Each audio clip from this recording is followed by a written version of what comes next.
I'm going to tell you a little about Orpheus. Orpheus was a king in Greece, at a place in Greece called Thrace. That's another name now, it's a modern name, but that used to be a part of Greece, Thrace. And he was a king there, but he was also, as well as being a mortal king, he was also the son of a god, the son of the god Apollo. Now, Apollo is the god of many things, of light and of the sun. He's kind of the sun god, but also he is a god of music. Now, when his son Orpheus was born, he was the son of Apollo and the daughter of Calliope. Calliope was what was called a muse. There are 9 muses altogether, all of them women, and they all represent different things, and they are all excellent. They're all exemplars of those things. There is a muse of history. There is a muse whose name is Clio. There is a muse of dance, and her name is Terpsichore. And they are all excellent and superb at these things. And if you ever think about amazing dancers or amazing artists or amazing poets, then often people in the olden days in ancient Greece might say that the muse of poetry or dance or music had visited them. There is also Calliope, who is the muse of poetry, of epic poetry. So with his father being a god of music and his mother being the muse of epic poetry, Orpheus was an amazing musician. He was so good at playing music that whenever he played music, everything stopped to listen.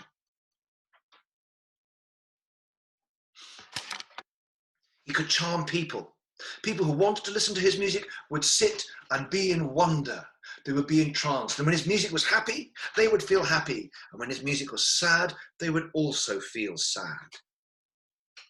He was even such a good musician that he could charm animals. He was such a good musician that even his enemies, when hearing his music, would calm down and would either feel happy towards him or feel sad or feel sorry for being his enemy.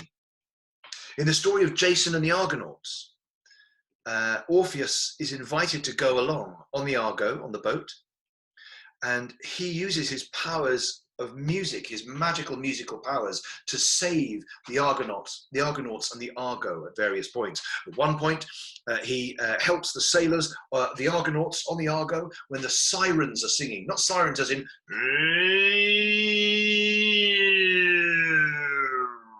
but sirens as in magical creatures that sing, and if the sailors heard them, they would want to sail towards the beautiful singing song, only to find themselves wrecked on the rocks. And so Orpheus played music, and his music overcame the sound of the sirens, and so the sailors were saved. Goodness me, it's a very hard sentence to say. Also, the great crashing rocks, the cliffs, the giant cliffs that came together to smash the Argo. Then he played music, and it kept those giant magical cliffs, those giant magical rocks apart. There's a particular instrument that he played. Now, I don't have his instrument, but I have one like it. There we go. So this is a lyre. Now, this is a wooden one, but Orpheus's one, you can go and look it up afterwards. He had one that was made from the horns of an animal and the shell of a tortoise as the sound box here. But this...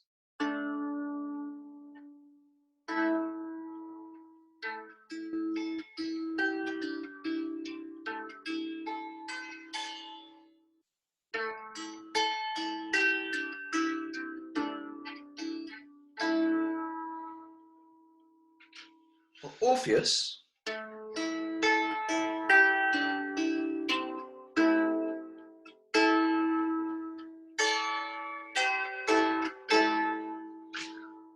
played the harp. Now I like playing, the lyre. I like playing the lyre, but Orpheus was so good at playing the lyre. He could accomplish all those amazing magical things. Now Orpheus would go from place to place, as well as being a king of Thrace. He would go from place to place, playing his lyre.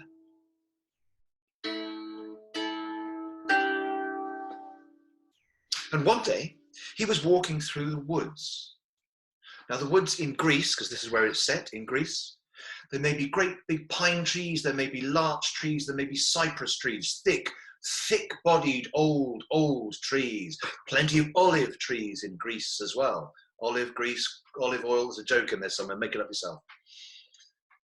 But as he was walking through the forest one day, he sat down and decided to play on his lyre.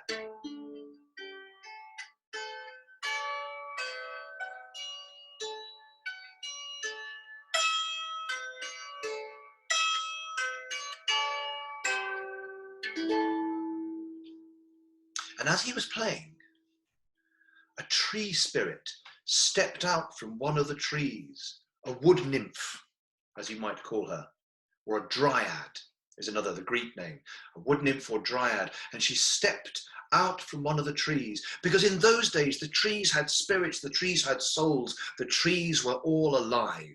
And some people even say that today, if you walk through the woods, and you listen to the trees sighing in the wind, sometimes you can hear them talking to one another, and that is the dryad singing and speaking to one another. But as Orpheus was playing his lyre, a dryad stepped out. The music was so beautiful that she wanted to come and listen to this man's music. And this dryad's name was Eurydice, or Eurydice, if you want to be Italian, if you want to go for the opera. Orpheus and Eurydice. She was the most beautiful thing that Orpheus had ever seen. And the two of them sat down in the forest and he began to play his music to her. They fell in love. And in fact, Eurydice fell in love not only with Orpheus, but with his music, to the point that she loved his music so much that sometimes Orpheus got jealous of his own songs. Human emotions and ridiculous jealousies apart, the two of them were in love and they got married. But on the day they got married, they were having a great celebration, and all the people in Orpheus's kingdom came to celebrate his marriage to Eurydice with him. Partway through the wedding celebrations, Eurydice, hearing the call of the trees in the forest where she used to live, stopped and listened as the wind sighed through the branches. "Do you want to go back to the woods?" said Orpheus. "Maybe just a little now and then," said Eurydice. "I miss the trees, I miss the satyrs, those beings who are half goat from the waist down and half man from the waist up, with horns and little beards. And centaurs, beings who are horses, but from where the horse's neck goes up, it's from the waist of a man or a woman." Orpheus didn't want to lose her. He didn't want to lose her back to the woods and back to the fields, but also he realized that because he loved Eurydice, he didn't own her, and he should allow her to walk and be free. But deep, deep in the woods, as Eurydice walked, she had an accident. Stepping carelessly, and she was so enthralled by the woods, looking about her at the leaves and the knotted bark of the trees, the olives growing in bunches on the gnarled bodies and limbs, the leaves on the floor, at the strong-smelling, sap-suffused pines and cypresses. She missed a snake that was wriggling and crawling across the floor, and it bit her ankle. She cried out as she fell down, holding her ankle, but feeling the poison coursing through her veins, feeling her skin, feeling her arms, her limbs grow colder. And Orpheus reached her, just to kiss her on her cool, cold lips one last time before she died.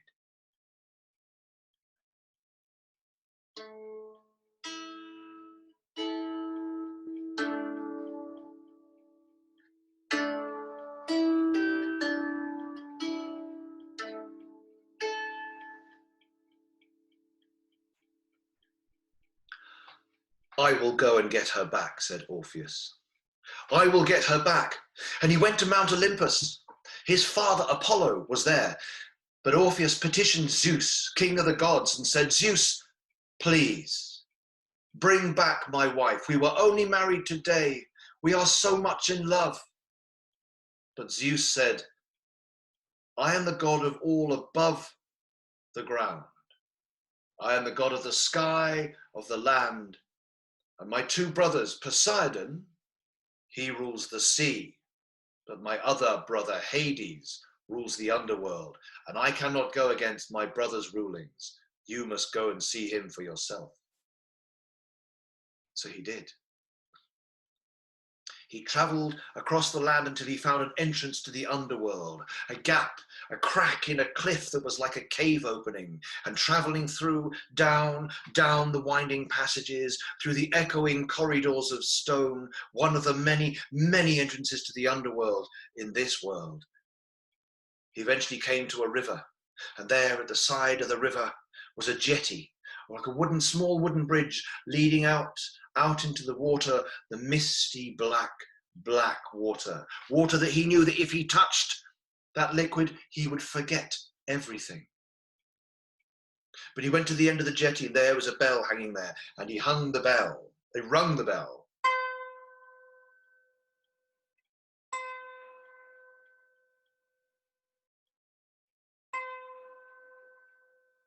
And slowly across the river from out of the mist, the ferryman came across the water on his boat, Charon, old, decrepit, with the face of a skull inside his hood, punting his boat slowly across the water. And as he reached the edge, he held out his hand and asked for a coin. But Orpheus didn't have any money with him, and he said, "No coin, no journey." "But listen," said Orpheus.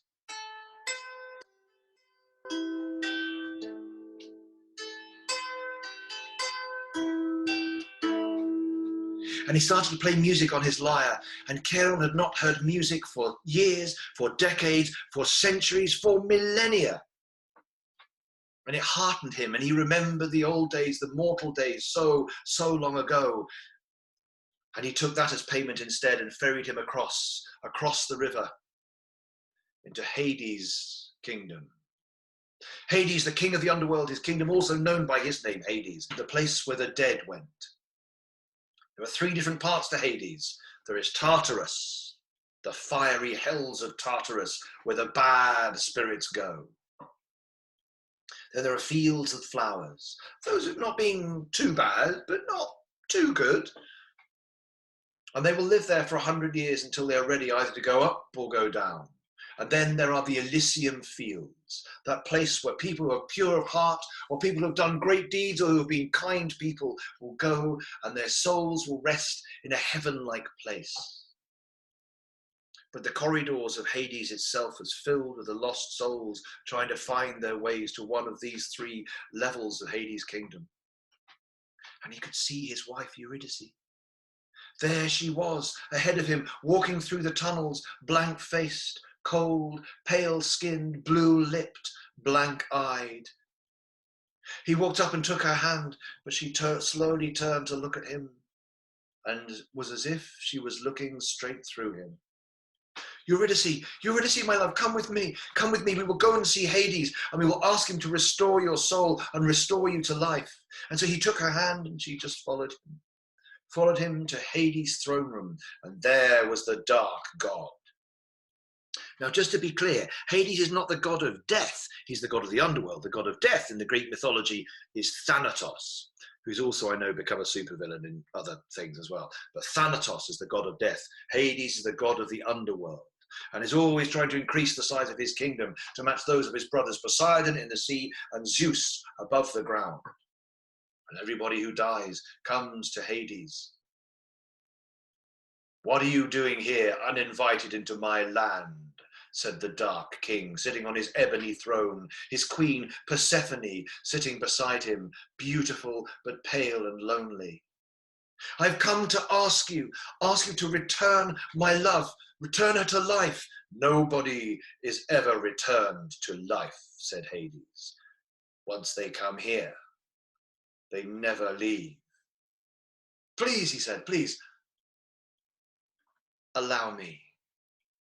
And he began to play.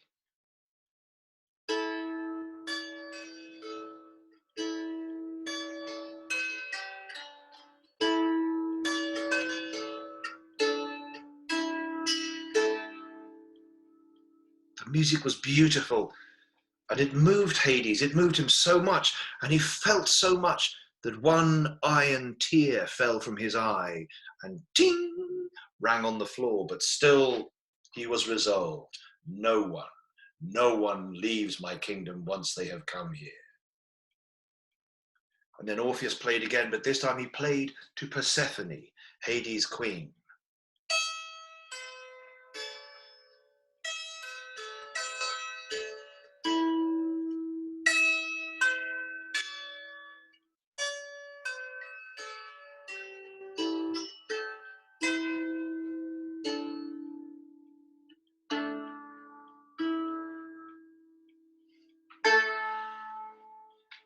Persephone was so moved by the music and remembered when she had been immortal before Hades had tricked her into becoming his wife, that she turned to Hades and said, "Husband, please, this one time for me, I ask you, let Orpheus take his bride Eurydice back with him, back to the land of the living." "Very well," said Hades, wanting to please his wife. "Very well. I will open an exit to the world above and you may leave, but you must always walk ahead of Eurydice. Eurydice must always walk behind you. And if you turn back before you are both back to the world above, she will return immediately to my kingdom and remain here." "Thank you," said Orpheus. "Thank you so much. Of course, that's easy. Yes, of course I'll do that. Please." And Hades waved his hand, and the rock cracked and ground and crunched and opened, splitting great hole leading from Hades up through the rock above and up to the sunlight in the very, very distance. Orpheus turned round and began to walk. But he listened to make sure that Eurydice was with him, but he couldn't hear anything. The souls of the dead make no noise. The souls of the dead weigh nothing. And he was about to turn around and check, and he remembered, no, I must keep looking ahead. I mustn't turn around, otherwise she will go back to Hades' kingdom. Up, up, up they went, up through the tunnels, up to the surface. And all the time, Orpheus, desperately wanting to turn around, desperately wanting to look behind him to see if Eurydice was with him. Oh, the temptation was so strong, he could hear nothing. And he spoke out loud and said, Eurydice, Eurydice, please give me a sign. Take a breath, make a noise, do something so I can hear you. But nothing. Absolute silence. He continued up, up, up to the surface. And there he emerged into the sunlight. Oh, to breathe the air of the world above again and to feel the sunlight on his skin. Was Eurydice with him? Of course she was. He turned around. But he turned around too early. He turned around. And whilst he had emerged into the world above, she was still in the world below. As he looked, Eurydice looked up at him into his eyes. He had not brought her up into the world above. And though she reached out to him, she was drawn back into Hades' kingdom and back down underground. And the world and the earth closed behind Orpheus, separating him from his wife forever. From that day on, Orpheus felt he could never play music again. He could never play happy music. It was always sad or just noise. In fact, from that day on, he was so sad that when he reached a group of maenads, women who worshipped the god Bacchus, the god of frivolity and wine, they said to him, play us music, as they drank more and more wine. And he said, I don't want to do it, I can't do it. And they became so infuriated with him, with his lack of music, despite the fact that he was the best musician in the world that the world would ever see, that they became so angry that in their fury, they tore him apart. They tore him limb from limb and threw his head into the river. His head was eventually found, washed up on the island of Lesbos, where it was put into a sanctuary, into a temple. And there Orpheus's head continued to sing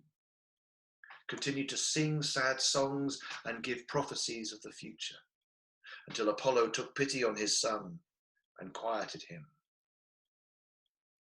And then from that moment, Orpheus's soul also descended down to Hades, down to the underworld, and was once again reunited with the soul of his love, Eurydice. And the two of them went off to the Elysium fields, the heaven that is in Hades, and were reunited once more and spend eternity in love, dancing, singing, and of course, playing music.